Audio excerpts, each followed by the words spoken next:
Oh, hey guys, welcome to my tiny concert. Hi.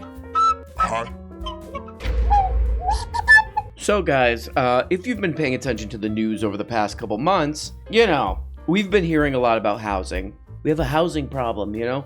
A housing crisis, this and that, you know? People doing this about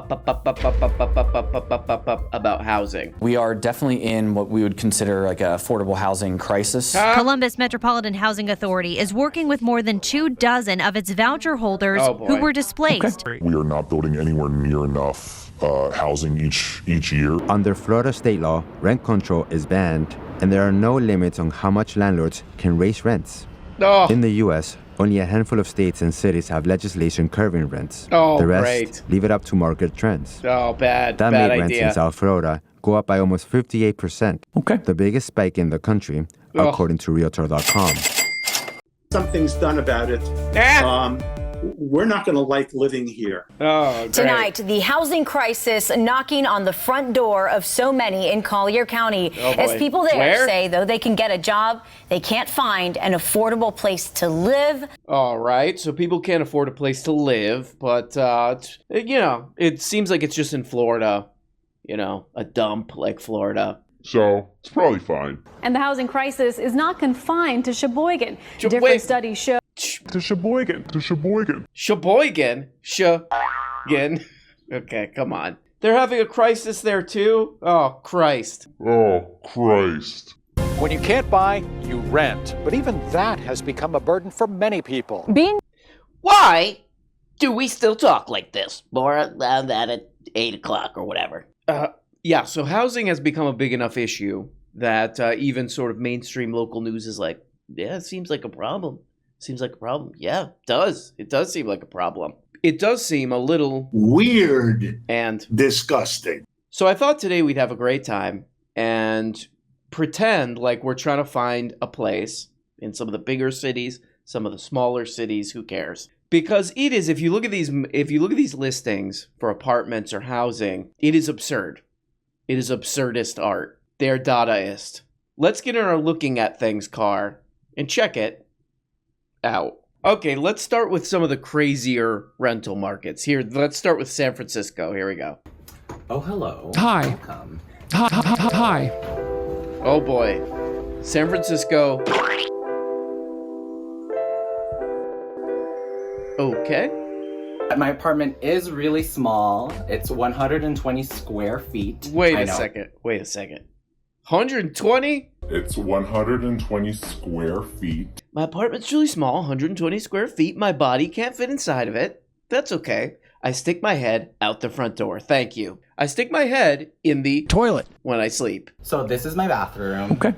This was really important for me to have just because when I was looking at apartments in this similar price range, a lot of the apartments in San Francisco had bathrooms that were in the hallway that you had to share with other tenants. And I was like, I am not about to share a bathroom with other people. I know, they're doing this in there. The fact that I have my people in those shared bathrooms, they're doing this.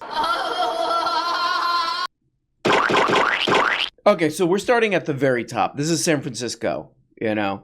And if you're making like between like $17 and $20 an hour in San Francisco, which is this apartment is $1,200 a month. $1,200 a month. $1,200 a month. $1,200 a month in San Francisco gets you this. And I would say, why do you want to live in San Francisco now? You know? It's not the cool San Francisco. Oh. You know, what are they even doing in San Francisco anymore? Ooh. Oh, I went inside the metaverse. Oh, I went in the metaverse. In the metaverse? I got 720 square foot apartment. Yeah, but here it's 120. Yeah, it's 120 here, though. But in the metaverse, I said, okay, I know some of you sons of bitches are probably like, oh, we'll just get a roommate, or whatever. But the point is that these tiny apartments in LA, even in New York, all this crap, they used to honestly be, I used to watch these tiny apartment videos and it's like $500, $450, $600. Now they're like $1,200 for this. Okay, let's check out LA. So let me just show you guys what I found. And this one was online as $11.95. $11.95. So you guys can kind of get an idea of whoa. $11.95. So, yeah, that's that's an okay apartment, but I just didn't get such a great vibe from it. They were painting it. I feel like is a sign that it's just not super professional in my opinion. Okay, that's the other thing about these apartments is these landlords are out of their minds. These landlords, especially in these big cities, are. But I was looking at these apartment listings and videos in LA for hours and hours, and I actually rented one of these kind of apartments. So these kind of crappy apartments have doubled in price, it looks like, basically. But what I discovered from actual experience and looking at these listings and watching these videos is, unless you're pretty wealthy or you're willing to live with like between 3 and 13 roommates, in LA, the apartments that are available to you are haunted by the ghosts of Hollywood. You know, murdered aspiring starlets from the 1950s. All right, what else? Ooh, Echo Park. Ooh, Echo Park. Ooh. Oh, if you read the description, okay, near Echo Park. This one's not technically in Echo Park, but it's near Echo Park. $1,200. Ooh. Ooh. Okay, not too. Okay. 1,200 Echo Park, not too bad. You know what I mean? My bedroom. Let's check the bedroom. Oh, okay. Okay, so. Okay. You think that's funny? No. You think that's funny? Ooh. You know, I guarantee on the internet listing for this apartment, it was like one bedroom Echo Park. And then you get there, it's like, okay, it's 10 minutes from Echo, 50, 20, 30, 40 minutes from Echo Park. But it's a one bedroom. And then you get there, it's like, oh, by one bedroom, we mean the bedroom, a twin bed touches both the walls. So, okay, so you meant that it's a studio. Yeah, we did. We did. We kind of got you on that. It's a one bedroom. One of the bedrooms is not a room. Okay, so then it's not a one bedroom. Oh, I didn't say that. You said that. What? Legally. Okay, guys, actually, I want to take a little break here, please. Because while I was looking at all these places, I found my dream place, okay? I found my dream place. That's right. I'm moving to Richmond, Virginia.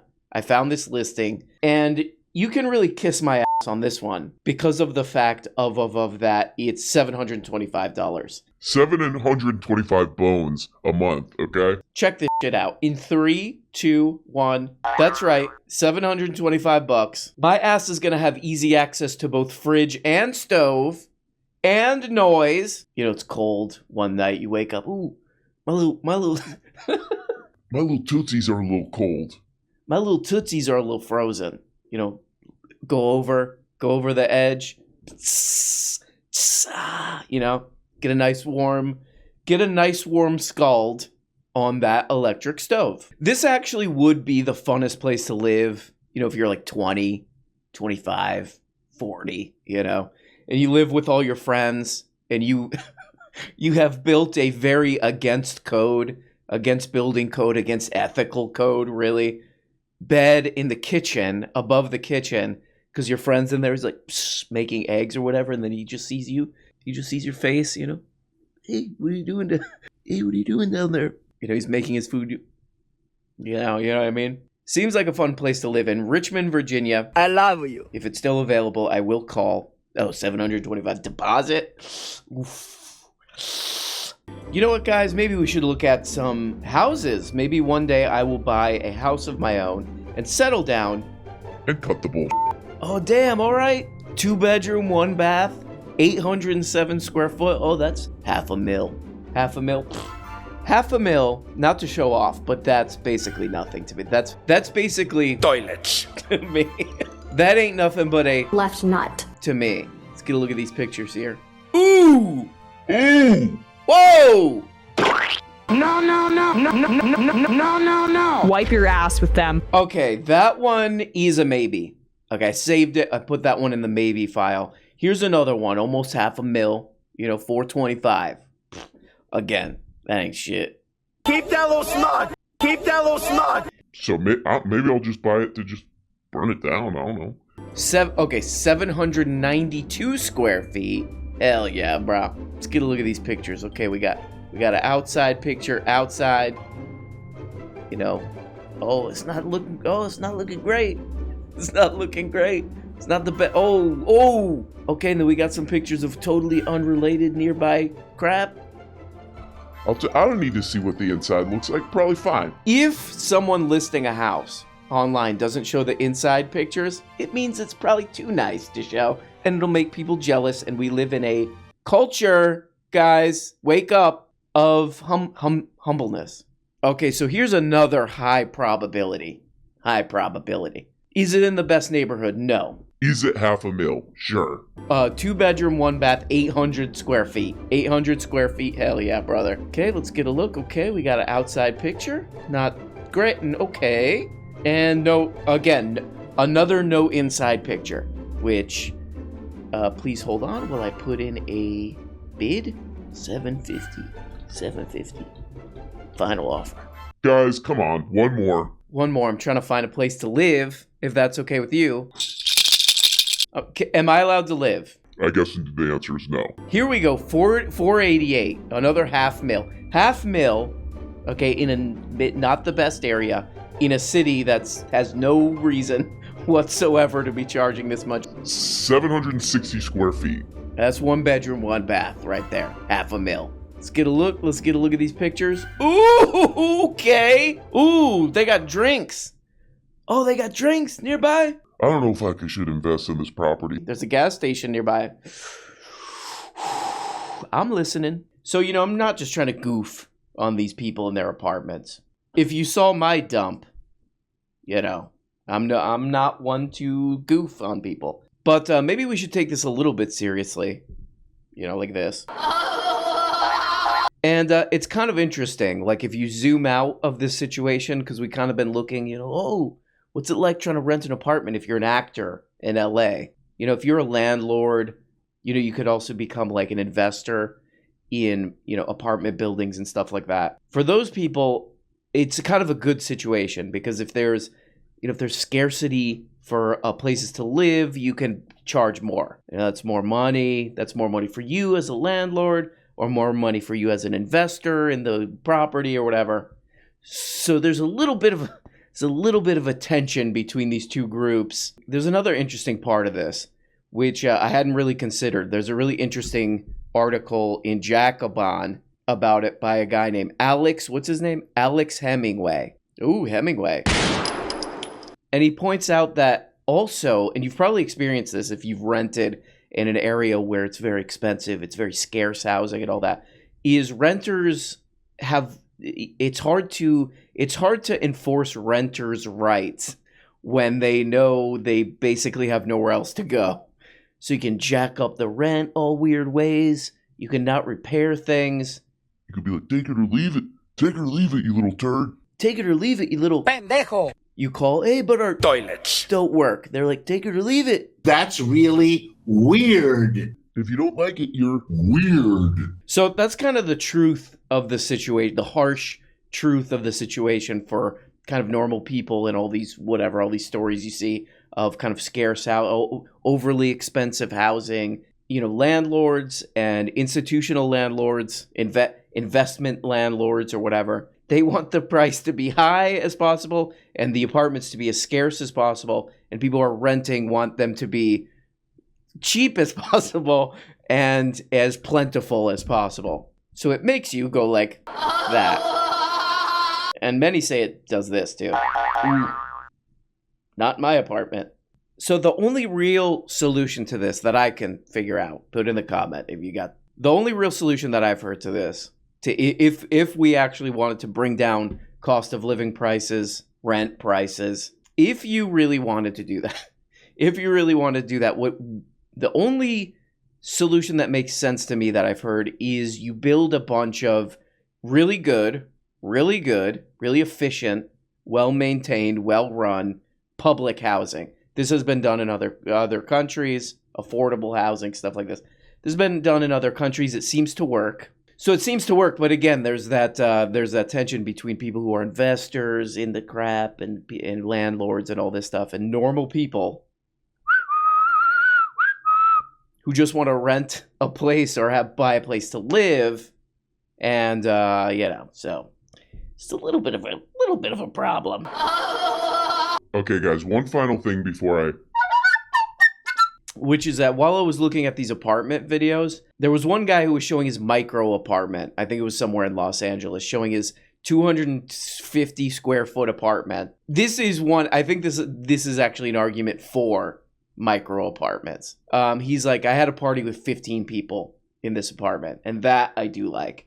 I would like to see and go to that party. You know, you're like, hold on, I gotta go to the bathroom. Okay, I'm back. So guys, thank you so much. I do consider this channel to be my 250 square foot apartment party. And if you don't like it, well, you know, kiss my ass, I guess. I don't know. If you don't like it, then... Well, guys, to quote the great Duran Duran, it's a new moon on Monday. I don't know what that means, never known. And frankly, don't care. But I hope you have a good Monday. And, you know, it's not great. Let's be honest. There's not a whole lot we could do to turn the 250 square foot apartment that is a Monday into a nice IKEA-ass. We look at it and we say, toilet. And then we go, toilets. So hope you have a good Monday. Hope you have some fun. And love you guys. Have a good day. Bye-bye. Oh, hey, guys. Guess what? You're not even getting the whole show. If you want every episode and a whole bunch of other subscribe on Patreon. Subscribe on Patreon for as little as 2 bones. Just click the stupid little link below the video in the comments. See, right there. There you go. Click it and that, yep.